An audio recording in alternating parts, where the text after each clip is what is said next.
Ja, men vi har den store krig set fra Danmarks side af. Til at starte med, så vil vi gerne snakke lidt om selvcensurloven. Og den lyder på, den der i offentlig skrift eller tale ubeføjet sigter danske statsmyndigheder for ved afgørelser angående landets ind- og udførsel for at iagttage den upartiskhed over for krigsførende lande, som neutraliteten gør til pligt straffes, for så vidt højere straf ikke er forskyldt efter den almindelige lovgivning med bøde på mindst 500 kroner eller fængsel. Samme straf i frafald af den, der i offentlig skrift eller tale søger at ophidse befolkningen med en krigsførende nation. Og det betyder altså, at du ikke må skrive noget i medier eller lignende, som kan få dig til at holde med andre lande. Der var en tidsbegrænsning på den her lov i form af, at krigen er sluttet. Ja. Kilde 2, der handler om en udviklingskorrespondent. Erik Spardal, han er i Antwerpen, Belgien 1915, og han er med til at overvære byens bombardement, sammen med byens indbyggere flygter dagen efter. Artiklen omhandler mest den panik, der var, imens bombardementet stod på. Den bliver beskrevet som panisk. Folk flygter med deres familie og deres vigtigste ejendele.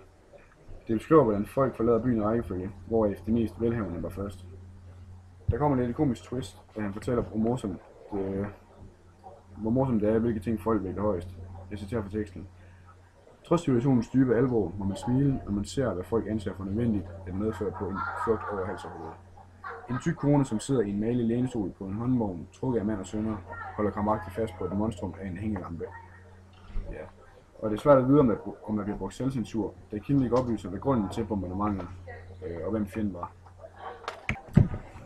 Den næste kilde, der hedder Hvem er stærkest, den er udgivet i 1915, hvor den beskriver krigsparternes størrelse i forhold til hinanden, samt deres styrker og svagheder. Den favoriserer til dels Tyskland, hvilket er imod loven om selvcensur.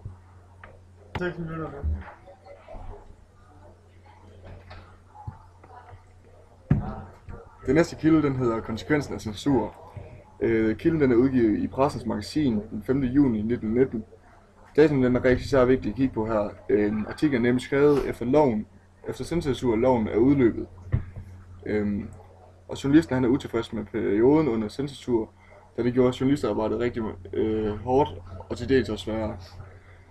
Under censurloven måtte journalisterne sortere meget af deres materiale, fordi de ikke måtte skrive noget ondt om krigsparterne.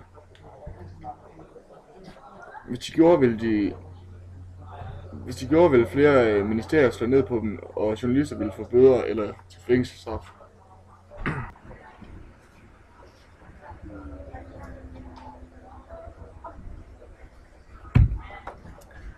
Telegrammet om krigens ophør. Dette er en direkte oversættelse af Roskilde Dagbladets sidste telegrammer. Kl. 11 om formiddagen ophørte krigen, meddeler Wolfs Bureau fra Amsterdam. Wolfs Bureaus radio har opfanget en besked fra Paris om våbenhvile, og den trådte i kraft kl. 11 om formiddagen. De øverste kommanderende har fået følgende telegram. Fjendtlighederne vil blive indstillet over for hele fronten fra 11. november kl. 11 om formiddagen. Fransk tid. De allierede tropper må indtil befaling indtræde, ikke overskride den linje, som de er nået til på denne dag, og dette klokkesæt. Og så kan man sige, at i dag der er medierne overalt, og hvis der skulle ske noget i verden, så vil det blive kommet ind for en nyhedskanal inden for de første 24 timer, hvis ikke før.